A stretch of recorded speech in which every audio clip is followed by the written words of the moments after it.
Ross Ben is a local researcher extraordinaire, and I think everybody should check out his last 2 years of his talks here at Free Your Mind. I've never personally listened to him speak, so I am actually really looking forward to the next hour with him. He's awesome. And is he in the room? There he is! There he is! Ladies and gentlemen, the fabulous, wonderful Ross Ben.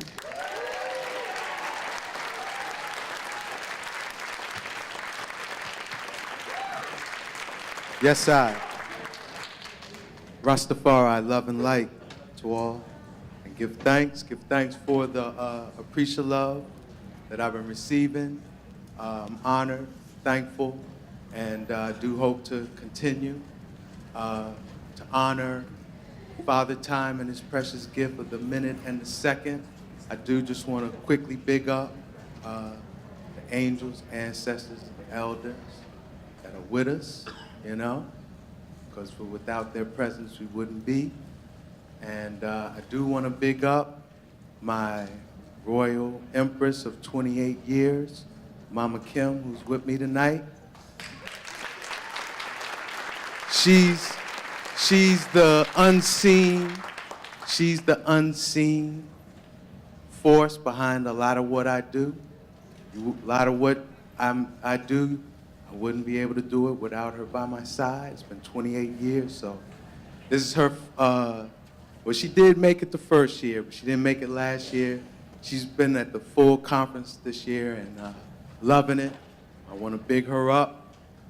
And of course, the Free Your Mind team, because these works are important, you know?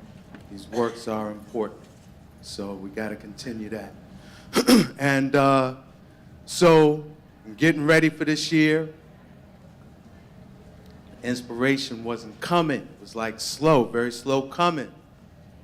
The schedule came out. I was like, oh, wow, they already got me down for some deep occult history, all right? So I know I'm going to have to deal with some deep occult history, but then what? And then they said they had Ken O'Keefe coming. That inspired me to go and see what he dealt with. And I saw he dealt with, you know, is it real? And that whole illusion, right?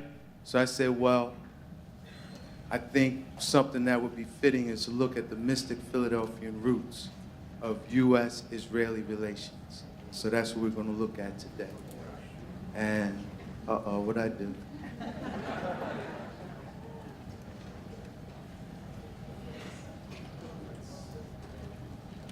All right, yes, sir. So now, deep occult history. Occult means that history was hidden. That history's been obscured. How do we uncover deep, not surface, not something you could just go to Barnes and Nobles or go online, right? How do we really penetrate deep occult history? It's through mystic revelation. You know, it's tied in with your own spiritual growth and evolution and your relationship to space-time. Everything is alive, and even space-time is a conscious awareness that you have to have a conscious relationship with. And you have to have a harmonious and healthy relationship with space-time. For space-time to reveal mysteries of itself to you. And so, for you to put yourself in that position, first thing you got to do is you got to take responsibility for your place and condition in space-time.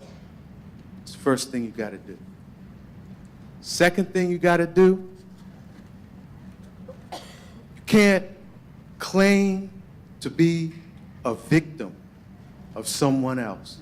And you can't be looking to villainize someone else, right? Because you have to realize that historical timelines come full circle. So whatever historical timeline you find yourself on, there are karmic reasons that has you there. And when you accept that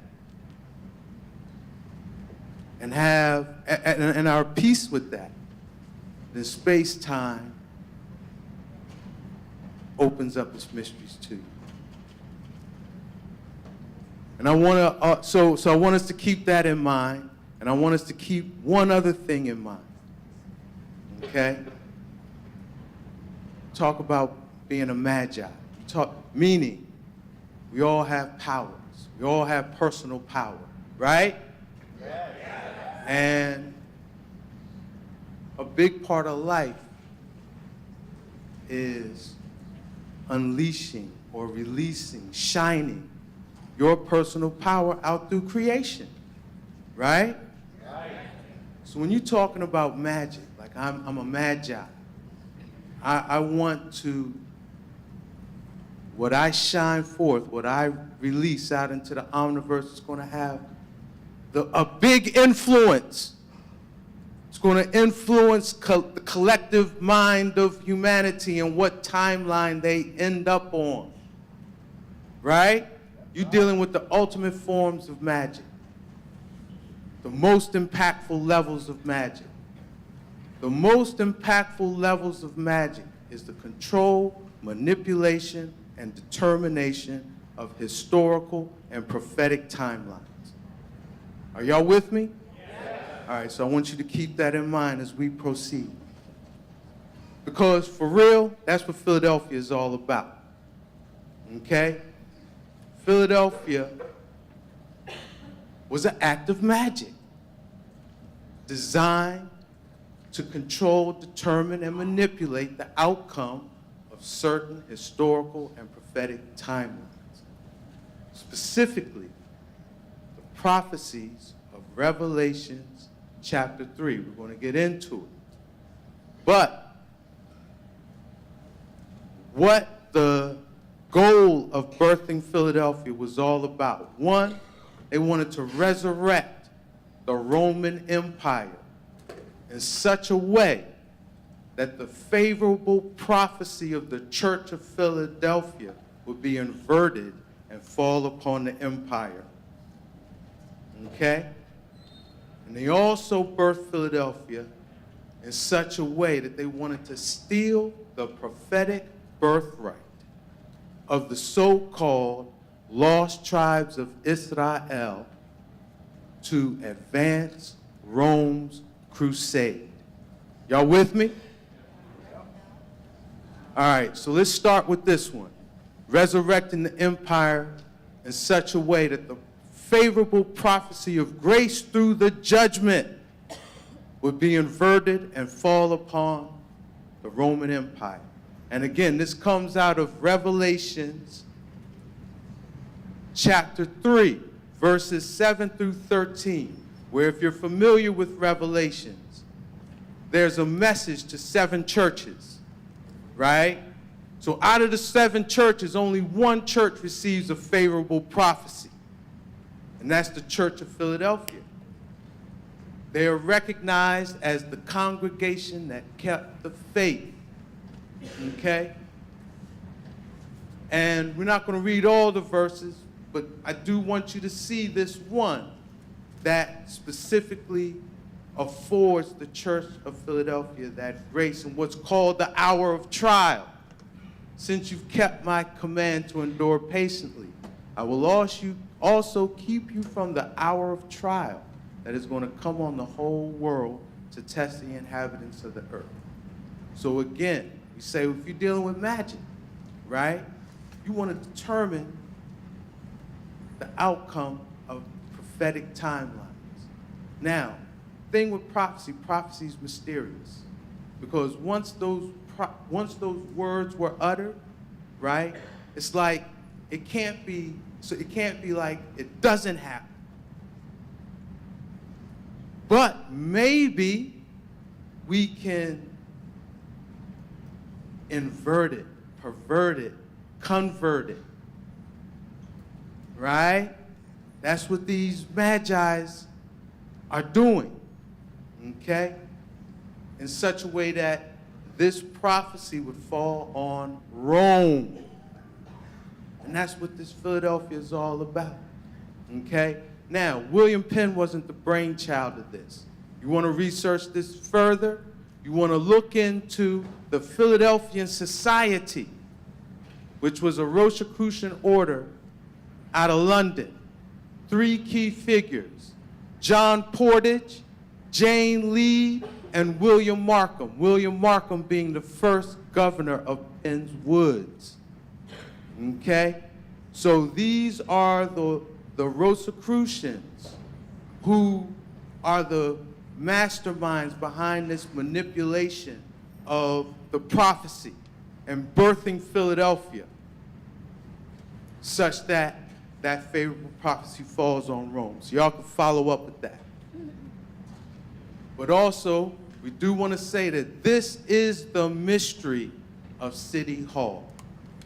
Anybody that has checked out Center City, Philadelphia, you know City Hall is deep. Just the vibes of it, okay? And the reason why, even though they broke a gentleman's agreement that lasted up through the 70s, that no building would be built taller than City Hall, is still architecturally probably the most impressive building in City Hall for the fact that it's a masonry building. There are no beams or girders or steel framework holding up City Hall. It's built like a megalithic structure, like the Great Pyramid of Giza. They got 22-foot thick stone blocks that support the weight of the building. And at 548 feet tall, it's the tallest building of that nature that wasn't a temple. Well, officially a temple. All right? Because, I mean, y'all know where we're going with that, right? So, because, right, even though the intention is municipal, structurally it is temple. Beyond what we just talked about with the masonry, it's built with concentric courts, meaning courts within courts, right? The innermost court being like the inner sanctum, right? And when we get into the inner sanctum of City Hall, we really see what it's about.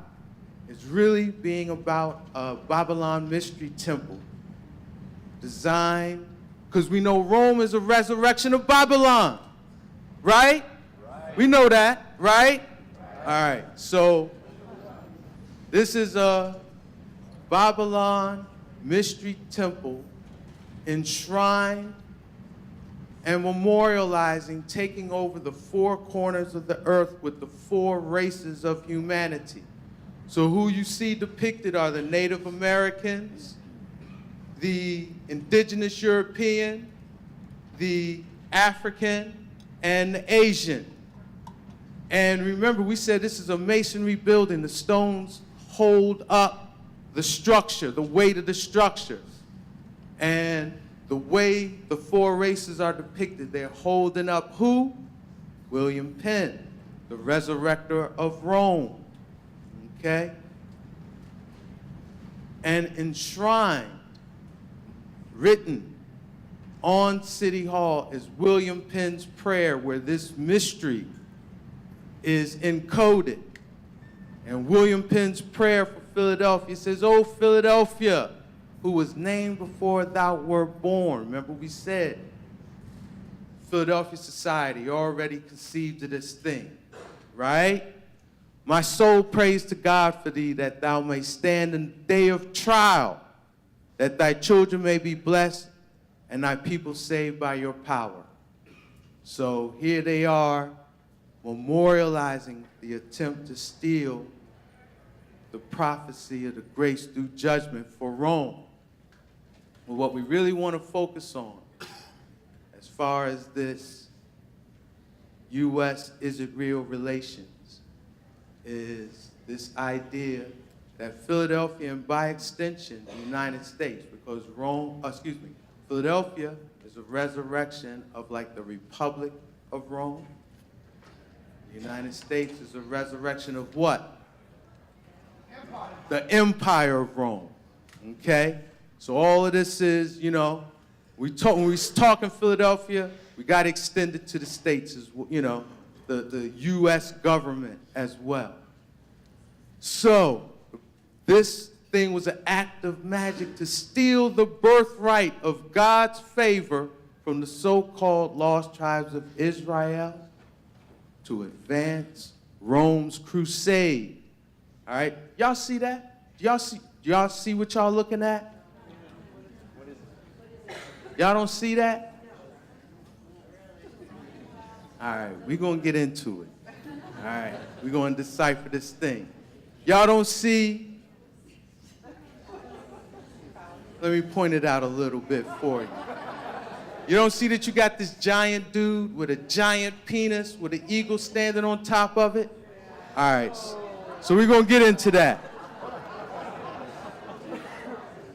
All right, and what this deals with is a mystical truth. And when I say it's a mystical truth, meaning if you check the Rosicrucians, the Masons, writings, early, what they call the founding fathers, yeah, a truth that they held amongst themselves was that the Algonquin, the language family that, you know,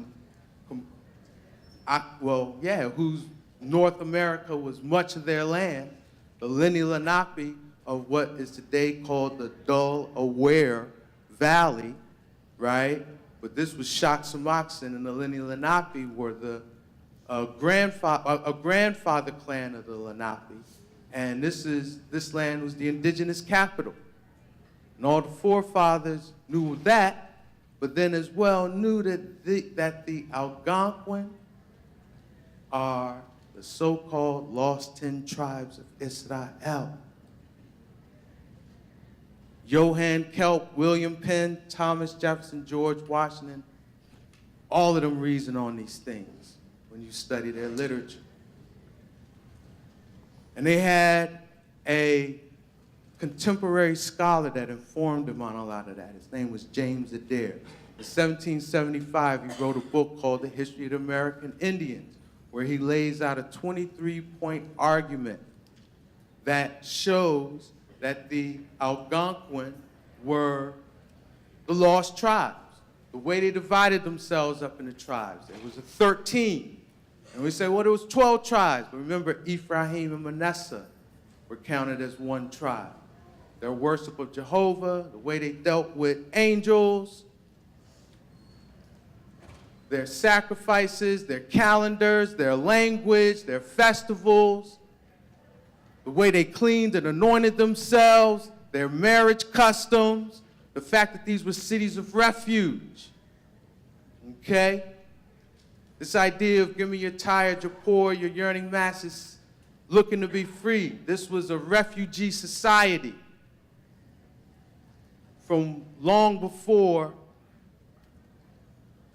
William Penn and them boys. Okay? The way they adorned themselves, the way they buried their dead, but ultimately their own customs and traditions and oral accounts of who they were. Okay? And why that is significant is because national policy was based on this awareness. Okay? And to overstand that, we got to know this man, Elias Boydonot.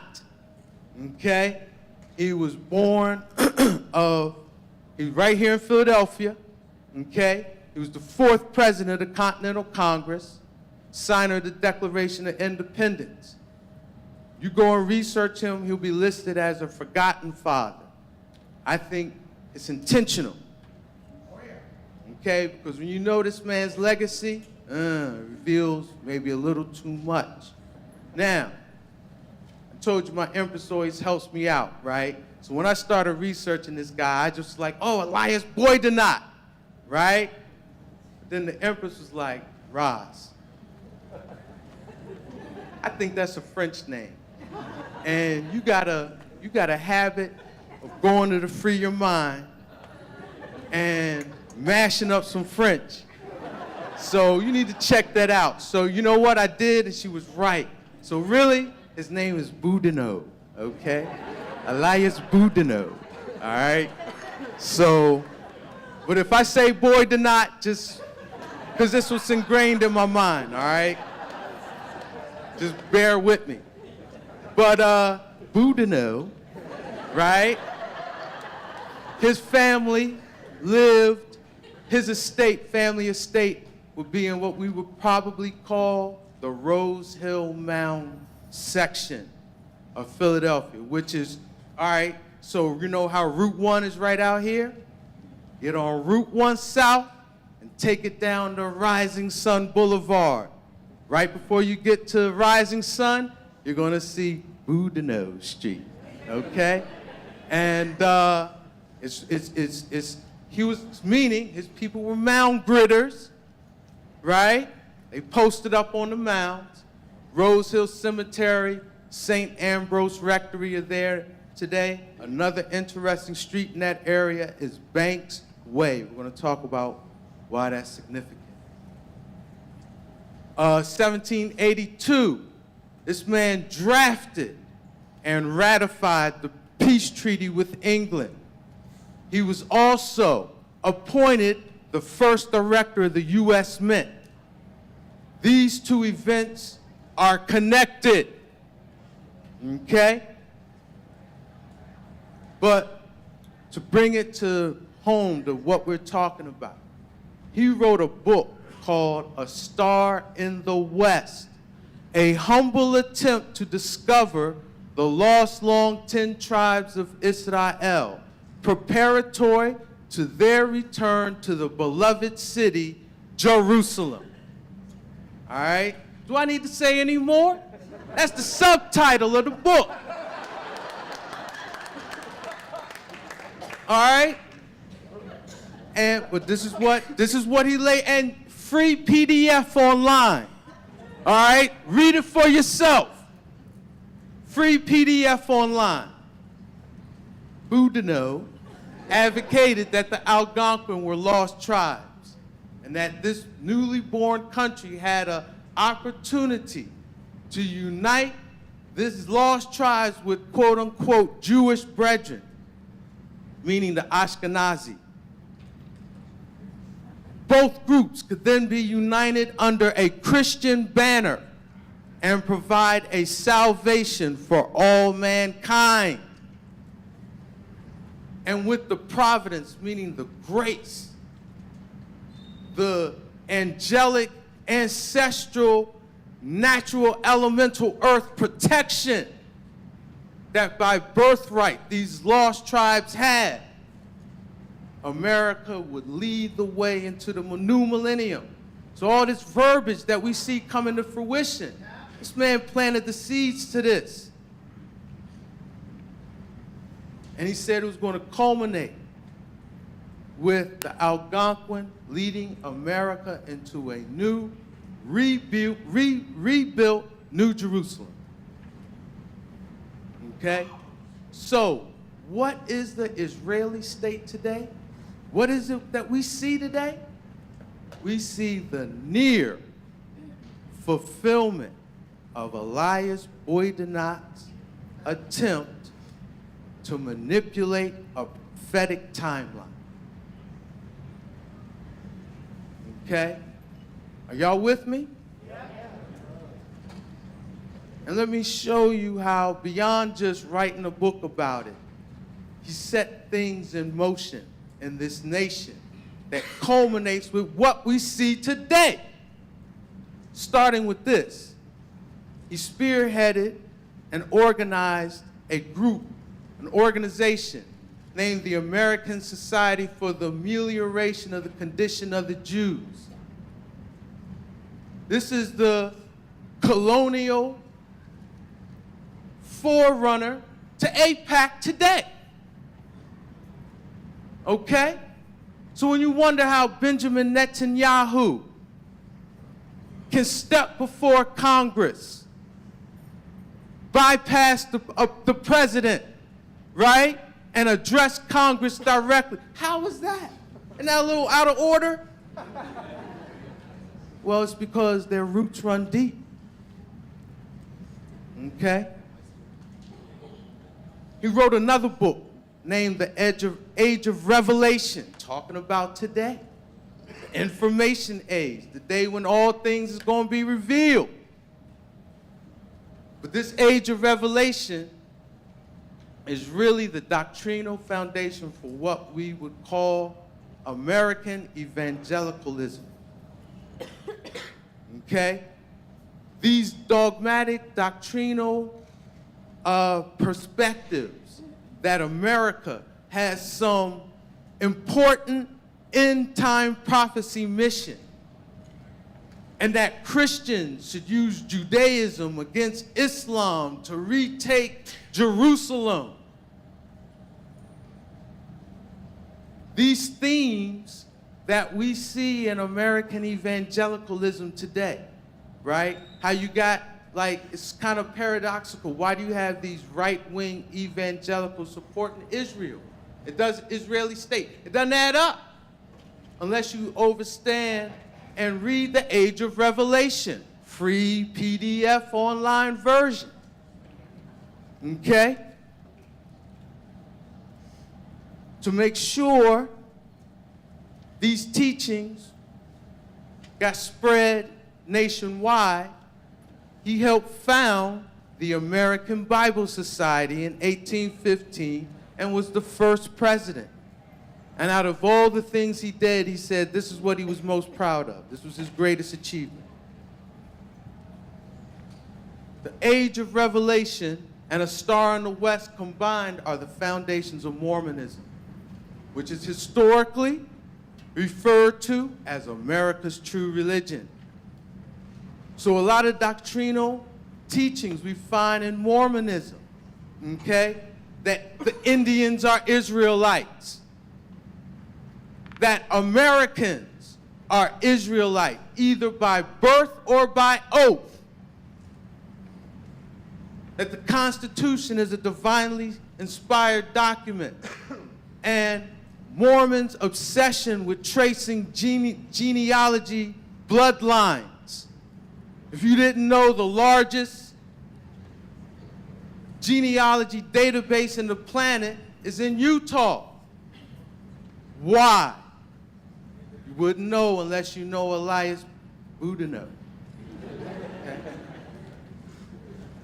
He created the first boarding school for Indian children and began the policy of culturally displacing indigenous children through institutionalization.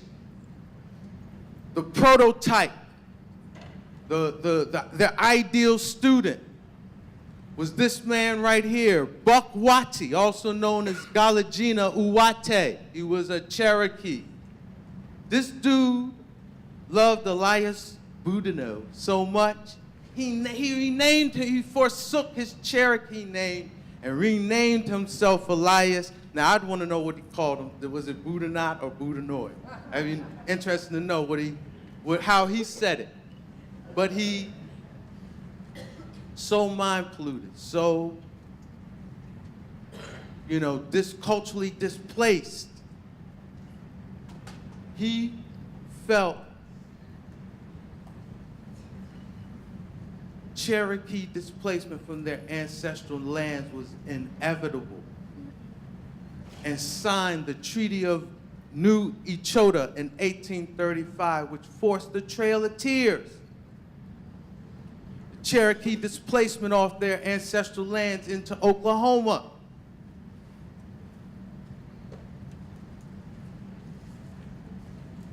Elias presented A Star in the West to the Society of the Cincinnati. That's the organization of the 13 bloodlines, French and English, nationally, that, how they can openly organize. Society of Cincinnati are the ones responsible for the statue in front of fair amount, the George Washington equestrian statue we're going to get into. So he presented a Star in the West to them. After that, they changed their name. They went deeper undercover and became the Tammany Society. Chief Tammany being the so-called signer of Penn Treaty, and he's the patron saint of the United States, meaning when they want to go pray to a saint for protection of this country, they pray to a Lenape chief, Chief Tammany. How is that?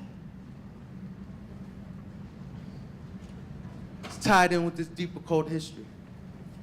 But then, 1782, we said he drafted and signed the peace treaty with England. And he was subsequently appointed by Washington to be the first director of the U.S. Mint.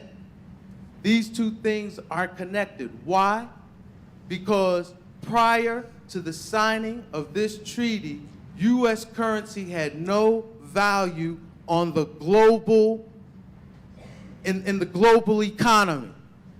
No other country recognized any value in U.S. government currency until it was an instrument of debt to pay for war. So what does that mean? And y'all gotta read the peace treaty with England, because the 4th article expressly says what? Both sides gotta pay debt, pay off their debts. Hold up. You got to meditate on this. Why is it that the peace treaty has to include that both sides? Why are you worried about what that next man is doing with his money? Unless y'all got to pay the same person. So Boudinot started the pattern of this country going into debt for wars to the people funding both sides.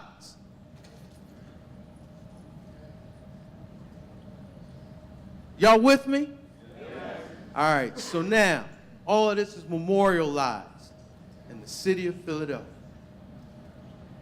Okay? And it's memorialized in the Kelly Drive Walk, starting at Eakins Oval, right here at the George Washington equestrian statue. And this memorializes how to steal a birthright. Step 1, you got to assassinate the matriarchal governance. And that's what is memorialized with the George Washington equestrian statue, where you got the Queen Goddess Winona, who is the wife of Chief Tammany, and the elder of the grandmother council, flanked by 2 colonizers. One is extending the wreath, saying, "Be a part of Rome." The other's tipping the hat, the first cap up, complimenting, but planning to take you out. How do we know that? Both of them got cloaked daggers. Meanwhile, the Lenape man is laid back on his ass, not paying attention. Step 2, you gotta isolate the Lenape woman who's going to be left to fend for herself. Once you got her there, you can breed her up and spawn your seed from her. And this is memorialized by a Europeanized Lenape woman. You Google Lenape woman today, and this is what you're going to see. Those pictures up top. And I want you to juxtapose that to William Penn's account of the Lenape, who expressly says, "of complexion black." Step 3, you got to isolate the chief, the sachem, ply him with tobacco and hard drink, Why? Because he's easy to manipulate, steal the land. And that's more, and this is all walking up Kelly Drive. This statue right here, the settling of the seaboard, where you have a European family, father, mother, and child, standing over a Lenape chief chilling, smoking some tobacco. That's the story of Chief Tammany and so-called Penn Treaty. How did they isolate him? They killed his wife. That's the story of this man, Tedescan, whose statue is in Fairmount Park, not far from Valley Green, on Lenape-Hokin's Council Rock. He was isolated from the Lenape, meeting up in Easton, up near Easton, Pennsylvania, and was actually murdered and assassinated before he made it back. So we really don't know if he agreed with the so-called Treaty of Easton, but he is the one accredited with signing the treaty that forced the Lenape off their ancestral lands west of the Alleghenies. And to memorialize that wicked trickery, they put a statue of him on Council Rock looking west, watching his people walk, right? So that's his story, and while they got him looking west, they got this dude looking east. The spirit of enterprise. Now, do y'all see this? Do y'all see what this is? Who can articulate what they see? Do y'all see that? Y'all sure? All right, we're going to decipher this. Because this is, so you start at Queen Winona's statue, you walk a little bit more, you see the Lenape woman by herself, you walk a little more, you see the settling of the seaboard, the chief by himself, you walk a little more, and then this is what you come up on, the spirit of enterprise. Let's decode this. So this is it's looking east. This is the south side view. We're going to start decoding from the north side view. Because what you have is, does this have a laser? I ain't gonna mess with it. What you have is a Lenape chief on his back with his hands. He's supporting this giant man, okay? With his feet, he's holding up an eagle, all right? This giant man is holding a caduceus, the staff of Imhotep, which is a rod that has two intertwined serpents going up it, right? What does two intertwined serpents usually symbolize? DNA. Okay? So now, the serpents have left the staff. One serpent is wrapping itself around the Lenape. That's the two bands you see around his stomach. The other serpent is coming up and touching part of the eagle and then going up on that giant man. That giant man represents, that's the archetype of the super soldier. The genetically enhanced, genetically modified super soldier. What's he genetically modified, genetically enhanced with? The DNA of the lost tribes of Israel. Okay? Y'all with me? I don't know, y'all. Dang, y'all. All right, so here's another angle. All right, y'all, go check it out. Go see it for yourself. And y'all could Google Spirit of Enterprise, Jocks Lipschitz, they break down the whole caduceus serpent. You know, they explain it in the description. All right, I'm not making this up. Okay, I'm not making this up. So here's another angle. Another angle.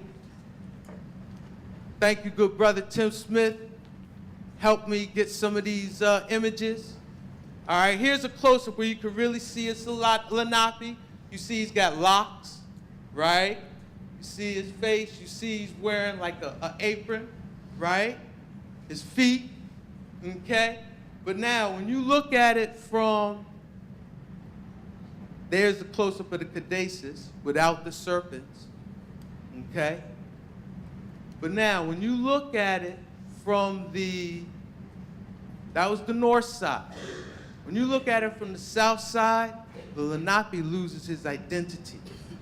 You don't see his face or any personal body parts that would let you see it's an actual person. From this angle, he actually becomes now, not only does this super soldier have an erect penis, he's ejaculating.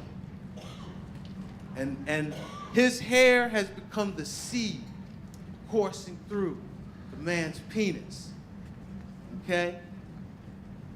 There's the serpent wrapping itself around the Lenape's head, and you see the serpent is the demarcation line of where you can actually see the identity of the Lenape versus he loses himself, he's lost.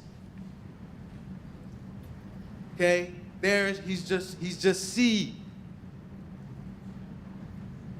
Coming straight out of the man's genitalia. And what does that ejaculatory seed come out as? The eagle. And how do we know that it's Israel? The penis is circumcised.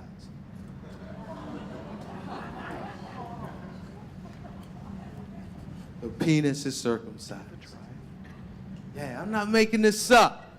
Y'all could go and see this for yourself. So the dude that made this Jop Lit shit, right? Just to show you that all this thing is tied in with this prophecy, he's got one other statue in Philadelphia. Where is it? City Hall, memorializing the Babylon Mystery Temple and memorializing Rome being resurrected as Philadelphia trying to steal that grace. So these are the two statues he's got. Y'all with me? Yes. All right, so this gives us a whole new perspective on how they had us, Pearl Harbor, getting caught up in World War II, culminating in the formation of Is It Real, right? Gives a whole new insight into Tuskegee, the Tuskegee Airmen. Gives a whole new insight into the billions of dollars we give to Is It Real every year, right? Gives no whole new insight into why they circumcise army men, right? They say it's hygiene. Is it real? All right? And then just the whole double standard, as far as human rights. There's no international morality when it comes to U.S. Is It Real and United Nations.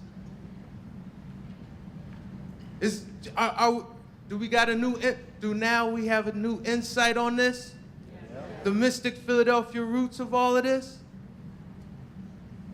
But now remember, because ultimately, what is all of this about?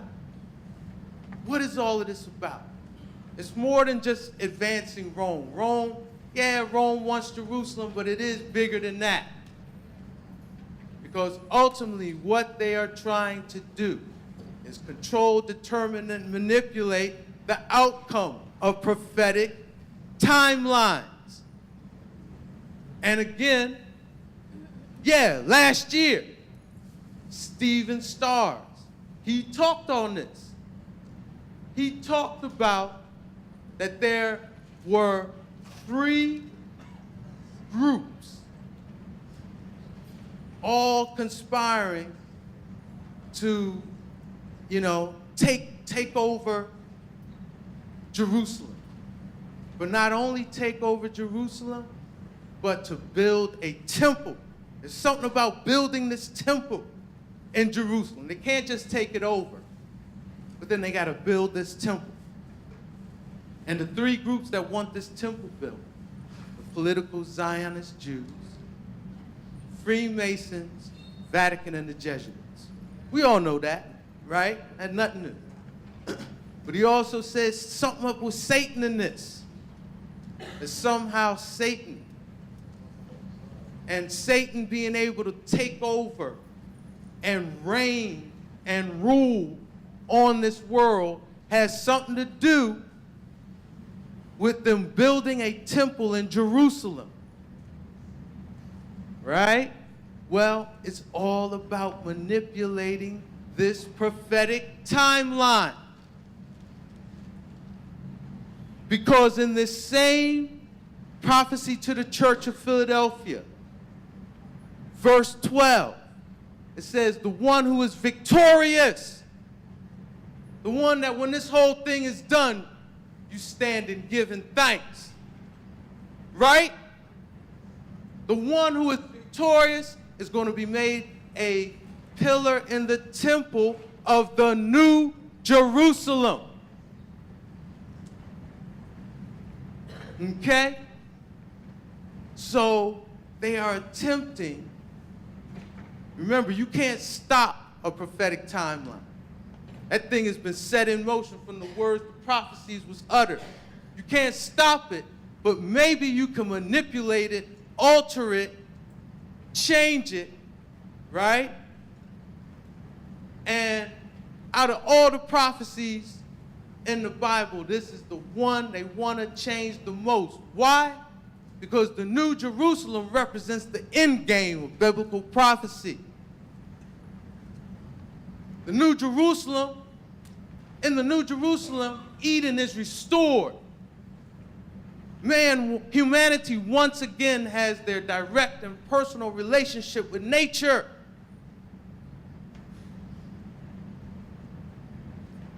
In the New Jerusalem, they said the Revelations 22 says that there's a woman clothed with the sun, the indigenous woman, that she was going to throw the deceiver of the nations into an abyss and bring about 1,000 years of peace, so that the deceiver of the nations can't deceive the nations no more, right? So does the deceiver of the nations want this thing to go down? No. So do y'all see what Is It Real is today? Do y'all see what Is It Real is today? This is what they're trying to do. This is how they want the end game to go down, and this is what we have to prevent, okay? Because they want that prophecy of the New Jerusalem to go down like this. This new temple is built in Jerusalem, right? Because that prophecy said that there was going to be this temple built in the New Jerusalem. That this temple be built, and really was the old Jerusalem. Okay? And we're going to talk about that. But that they build this temple there, and look, CERN is not going to be turned on full blast until that temple is made. CERN is cocked and loaded, waiting, to the point in this historical timeline we find ourselves in right now, cocked and loaded to the point that the temple is built. Once that happens, they're going to turn CERN on full blast, attempt to collapse all other possible outcomes that this prophecy could manifest in, thus locking us all in to the doomsday version of the New Jerusalem. Are y'all with me? Yeah. So this is what we can't let happen.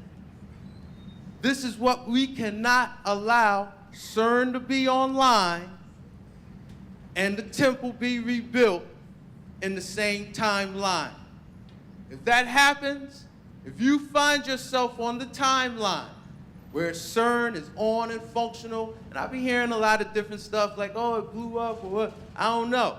But if you're on the timeline where CERN is on and like doing its thing, and that temple is built in Jerusalem, you're in the wrong place and time.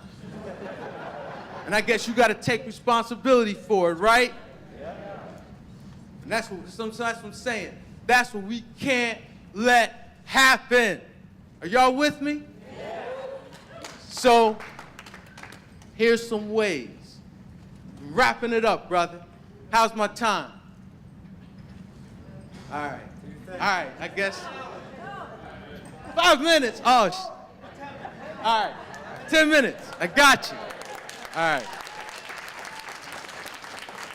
right. First, we got to get out of this thinking that all actions in the Bible and Quran and Torah all happen in this little area they call the Middle East. Wrong. Okay? Truth be told, a lot of so-called biblical history happened here in the Americas. Check out the book, When Rocks Cry Out, by Horace Butler. Real quick, Algonquin, just to kind of affirm this for you. Algonquin is a word that means come together from many places. And like I said, it's been a refugee society for over really 13,000 years with the root of the Lenape is really refugees from Atlantis.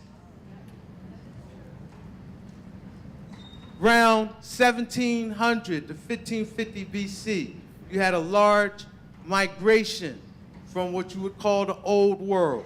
Some call them Olmeca, some call them the Yamasee, some call them the Mississippi Mound Builders, all one people.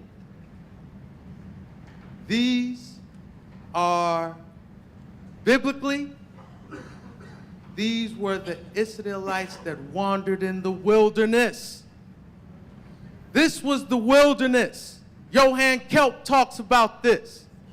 Don't believe Ross, read Johann Kelp, first Rosicrucian, to come over here.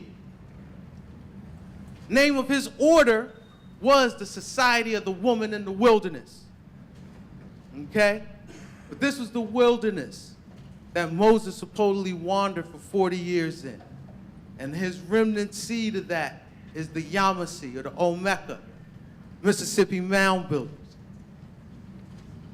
Next big wave came around 750 BC when Babylon, Assyria, Persia began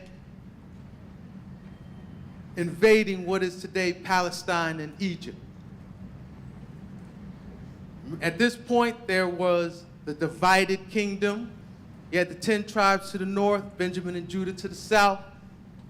10 tribes made it to the Americas by migrating by land up through the British Isles, then 2-day sail to Iceland, 2-day sail to Greenland, 2-day sail to what is today Newfoundland, and then migrated down. Next wave came from around 1200 to 1600 AD. Times of the so-called Inquisition, where you had a lot of Moorish, Hebrew, Israelites, can't call them Jews, Moorish, Hebrew, Israelites who lived in Spain. They made a transatlantic shot over to the Americas. You can find Moors in Salem County, New Jersey today, that this is a part of their oral history. Then it should also be stated that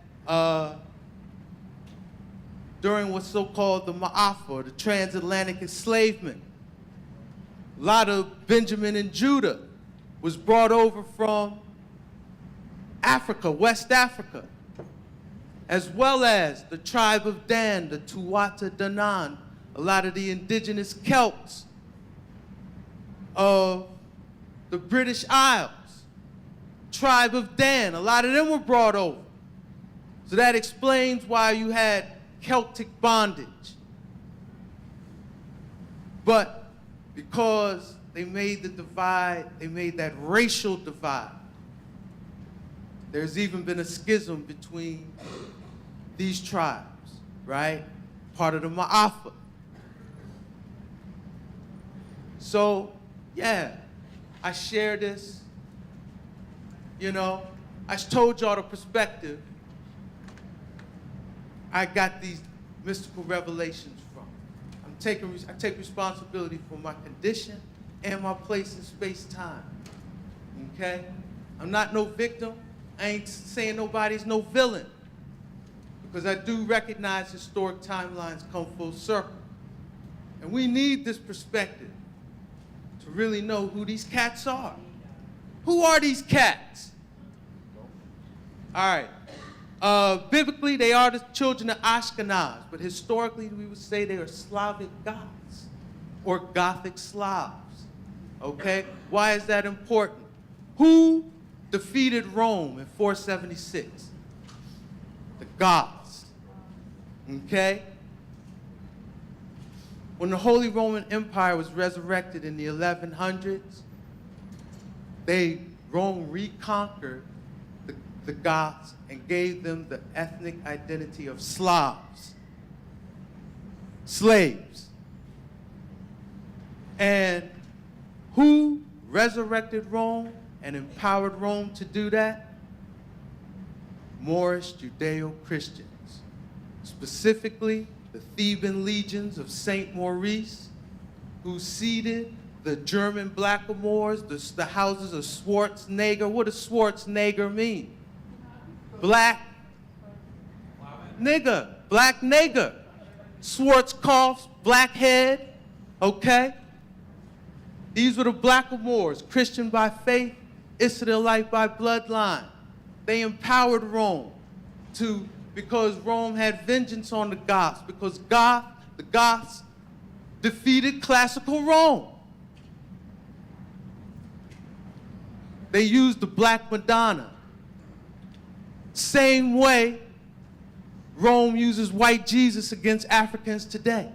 The same things they say about the missionaries. They're going to civilize the dirty heathens. Same thing. Vatican reconquered the Goths using Saint Maurice and the Black Madonna and created those in prophecy that are Gog and Magog. Because sometime between 1200 and 1325, a band of these Slavic Goths came up with a plan. They said, we're going to co-opt Rome, and we're going to switch these birthright places. We're going to steal the birthright of Israel, God's favor, and we're going to give them the birthright they gave us as slaves. And that's what this whole thing is about. And the mastermind behind this was Christian Rosencreuz, the founder of the Rosicrucian order. And this is the deepest mystery of what this order is all about. So, yeah, I'm not mad at them though, because you know what? If my peoples conquered Rome, and some Schwarzenegger resurrected Rome, and then they came and gave me a birthright and slave, I might go Gog and Magog on them too. All right? So we gotta overstand. We gotta overstand. We gotta take responsibility for our place in space-time. We can't be blaming. We can't be no victim. Because why? Historic timelines come full circle. And that's what we see. These timelines have come full circle. So we gotta break the cycle. That's what we gotta do at this point. Because why else am I sharing this? This is an act of magic. I am trying to control, no, I'm not trying. I am controlling, determining the outcome of a prophetic timeline. We gotta stop the timeline, the doomsday timeline. With love and compassion and overstanding.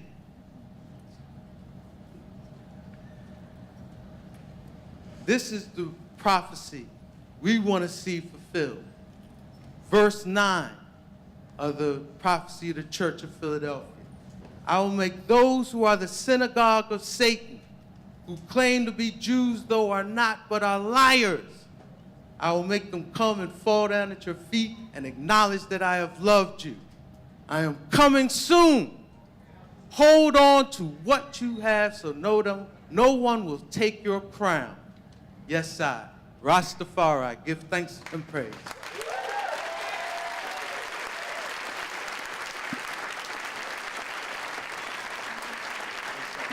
Ross Penn, ladies and gentlemen.